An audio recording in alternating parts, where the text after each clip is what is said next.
ಸಮುದ್ರದಾಳದಲ್ಲಿ ಡೈವರ್ಗೆ ಆಮೆಯಿಂದ ಕಪಾಳ ಮೋಕ್ಷ, ವಿಚಿತ್ರ ವರ್ತನೆಯ video viral. Travel creator Christopher Chang ಅವರು ಎಂದಿನಂತೆ ಸಮುದ್ರದಲ್ಲಿ ಡೈವಿಂಗ್ ಮಾಡುತ್ತಿದ್ದಾಗ ಹಠಾತ್ತನೆ ಬಂದ ಆಮೆಯೊಂದು ಅವರನ್ನು ನಿರಂತರವಾಗಿ ಬೆನ್ನಟ್ಟಲು ಶುರು ಮಾಡಿದೆ.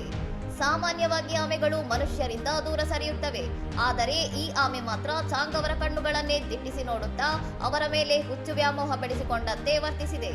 ಚಾಂಗ್ ಅವರ ಮುಖದ ಸನಿಹಕ್ಕೆ ಬಂದ ಆಮೆ ತನ್ನ ಕಾಲಿನಿಂದ ಅವರಿಗೆ ಮೆಲ್ಲನೆ ಒಂದು ಏಟು ನೀಡಿ ನಂತರ ಏನೂ ಅರಿಯದಂತೆ ಅತ್ಯಂತ ಶಾಂತವಾಗಿ ಅಲ್ಲಿಂದ ಈಜಿಕೊಂಡು ಹೋಗಿದೆ.